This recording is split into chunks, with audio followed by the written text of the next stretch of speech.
Hey guys, welcome back to the channel. My name is Leigh Fuge, and in this video today we're going to be continuing my little studio build project. This is the fourth part in the series. This mini-series is sponsored by PMT and Auralex. So this is the fourth video in the series, so parts 1 and 2 are on my channel where I've talked about my old studio, and then in part 2 broke my old studio down and did all the redecorating. Part 3 is the acoustic treatment video, which is on the PMTV UK channel. The link is down below in the description. This is part 4 now, where I'm putting my studio back together. So I'm going to start off with putting some new guitar racks together to add to my guitar storage. So currently I have some cheap guitar racks which are very, very tired. They've had a long life. I've had them for quite a few years now. I'm going to be putting together some of these. These are from my good buddies at Gravity, the Vari G9 stands. They very kindly sent me 3 of them, one of which you can see over there already set up. These new racks will allow me to store much more guitars on each individual rack. They hold 9 each, but I think I can probably fit a few more on each one with some clever placement. And also they're just a lot sturdier than the ones I've already got. So I'm going to start off by putting those together, and then there's a couple of other things we're going to be doing as well, such as installing some new lights. My entire studio desk needs a rewire, there's some new gear going in, and I'm going to finish up the amp wall that's behind me as well. So let's start with the stands.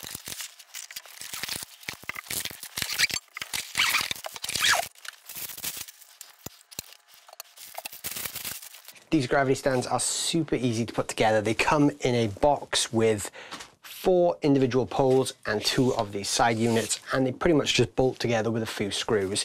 They're actually incredibly sturdy, and the cool thing is the part that you actually mount your guitars to is actually adjustable. So in this box I have a series of, pretty tight to get into, a series of clips here that mount on the top rail. The cool thing with the Gravity stands is you can move these clips along to suit whatever type of guitar you have. So on the racks I currently have, the spaces are all predetermined, but with this it's pretty cool because I can adjust it. So if I have a acoustic, for instance, or a guitar with a bigger body, I can create a bit more space around that guitar, so I'm not squeezing things in and angling them at strange angles. So these will pop together very, very quickly. So I will do that right now, and then I'll show you what the finished thing looks like. For anyone wondering just how easy these Gravity stands are to put together, these are all the parts you need. 4 washers, 4 big screws, and 4 little screws. Gravity even throw in their own mini screwdriver, which is pretty cool. And the rack itself is made up of these 2 sort of foldable legs and 4 metal poles. These 2, the padded ones, are the ones your guitars rest on. This one goes on the top and this one goes on the bottom. Not that it matters because they're exactly the same length. So they're super easy to put together. You can't really get it wrong. So these are great if you want a great durable rack that you can just throw together in 5 minutes. And that's done. A grand total of probably 4 to 5 minutes. Now put these clips on, really simple. The clip literally just goes onto the bar like that, and there's one guitar point. So I can move those clips however far apart I want them, or however narrow together I want them. So I'm gonna finish putting these clips on, transfer some guitars over, put the last rack together, and then I will show you what the finished 3 racks look like. All right, so as you can now see, all 3 of the Gravity stands are set up. So that now gives me a lot more storage to work with for my guitars. Like I said, they went together in about 5 minutes each. Super easy, and they're super affordable, so check those out as well. So the next thing I need to do now is find a home for all this stuff. So as you can see, I've not really left myself that much space. I'm working in quite a small space here, but once everything has been put where I intend it to go, it will be a lot neater. All right, so while this does still look a bit messy, and it still is, it's starting to turn into a little bit more of a usable space. So behind this pile of boxes are all my combos, where I will be basically able to flip between different things as I need them. In my previous setup, things were stacked at the side and they weren't always that easy to get to. I've got a cab here as well. This is a 1x12, and there's also a 2x12 underneath it, so I can actually use some more heads in videos too. I've not really been able to use many of my heads in videos just because it's not practical, because they were kind of stored away and they just weren't easy to get to. But now I'm setting up this little amp wall you see behind me here. So there's going to be a cable which I'm going to run around the door down to where that 1x12 cab is, so I can basically go between any of these different heads as I see fit. I'm also going to rack mount my Helix here, So there's going to be some rewiring going on over here. I'm putting some new stuff in and just tidying up the power runs and all the cabling runs. So my Helix is going to live here with my Hughes & Kettner Black Spirit 200, both of which I'll be running straight into my interface to use with IRs. And then I've got all the rest of my heads then, which will be going over to that speaker cab there. And I'm also setting up this little storage area here, which currently I just have these H&K mini heads and some mics in. I don't really know what I will put in there yet. Okay, so the amp wall is kind of done now. I've got my storage cubes, which I'm going to keep some stuff in. As I said, the Helix is going to go there.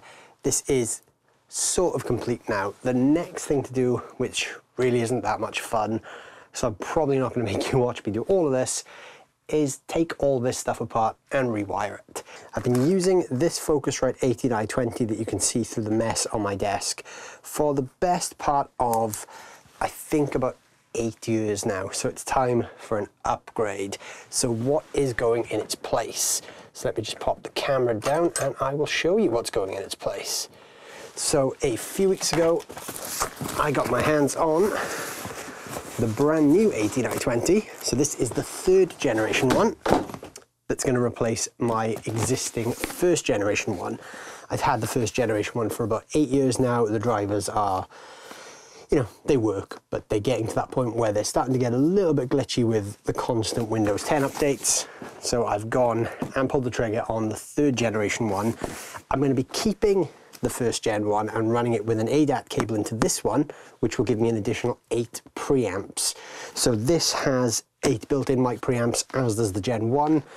I'm going to bypass the USB driver on that one altogether and just connect it straight to this to expand this one to 16 inputs. So that should be pretty fun if I ever need to record a hell of a lot of sources at once. I've got that flexibility to do so. So I'm going to take my desk apart now, plumb this thing in, finish off my rack, and then I will catch up with you guys and show you a little bit about what I've done. As I said, this next part is just going to consist of plugging cables in, changing power supplies and extension leads. Nothing too riveting to watch, so I will do that and then I will come straight back here. Okay, so the cabling took a little longer than expected. It's actually the next day now. I thought it would just take me an hour or two, but it ended up taking me the rest of the evening. So I finished up the cabling and now we're going to put the final touches on the studio the day after. So here's what I did yesterday. So the desk has been completely rewired, although it's, you know, it's a bit messy at the moment, so it doesn't really look like much has gone on. But I've got this new Focusrite 8920 3rd generation plumbed in. My old 1st generation one is underneath, which is just going to be used for preamps. It's currently not connected. I've actually got my old Zoom 1201 effects rack back in. I haven't used this for a while. This is a really cool sort of modulation and reverb unit.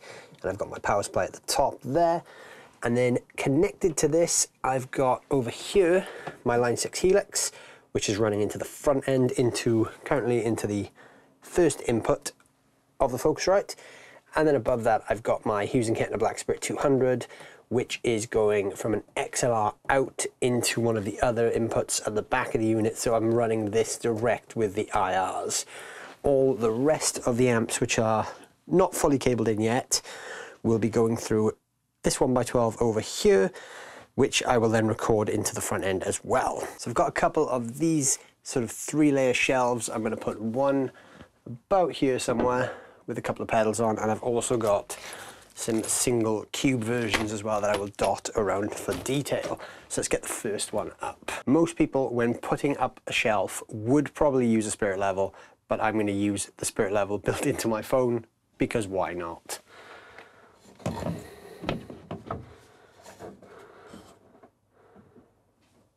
So green is good, that means we're level, so I'm just going to mark up where the screws are going to go. And now the fun part.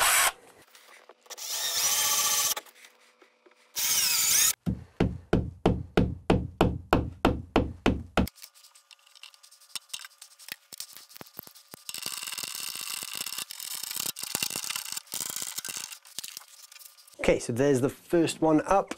Got these smaller ones now to put up, and I've also got a doubler of each one, so there's 2 more of these and another one of those to go up around the room as well. Okay, so the shelving is up. As you can see, I've put 3 behind me there, and I've put another one over this side above the amps. Still have 2 of the little ones to go. I haven't really decided where I'm going to put those, so I'm going to move on to lighting. So you may have noticed there's a purple glow coming from behind the amps. I've got 2 of the spotlight style lights behind there shooting upwards. They're color changeable with the remote. I've got 2 more now which are going to go behind my guitar rack. It's going to give a nice glow to that back wall. Great thing with these is they're super easy to install. I just have to plug these things in and pick where I want them. So I've got 3 guitar racks here. I'm probably going to have 1 towards the back here so you see it in the back corner of videos, and probably 1 in the middle here somewhere because that corner of the room behind the camera doesn't really get seen that much. So I want the glow to sort of be focused up this end. So I'll put 1 behind here and we'll see how that looks. So just get the angle of that right, pop it in and plug it in. And then using the included remote, you can simply point and click and change the color. So that's pretty cool. I'll leave it on purple now to match the other one. Okay, so now my guitars have a nice purple glow to back them. So there's actually only one thing left to do now, which is put up these final lights, which are going to go on the back wall. This is going to be quite a long process, so obviously I'm not going to keep you here to watch me stick these things to the wall. It's not the most fun thing to watch, but it'll look pretty cool when it's done. So that concludes this part of the mini-series about my studio revamp. So thank you guys for watching. Stay tuned for the next part, which is part 5, which is a look around the final studio. So once the No More Nails that's holding the shelves up is dry, I'm gonna get these lights up, put some pedals on the shelves, make the room look finished, and then I'll be back with part 5 to show you guys around my new working space for 2021. So big thank you once again to PMT and Auralex for sponsoring this video, and thank you guys for checking it out. If you did enjoy, hit the like button, hit the subscribe button, and I will see you guys very soon. Thanks for watching.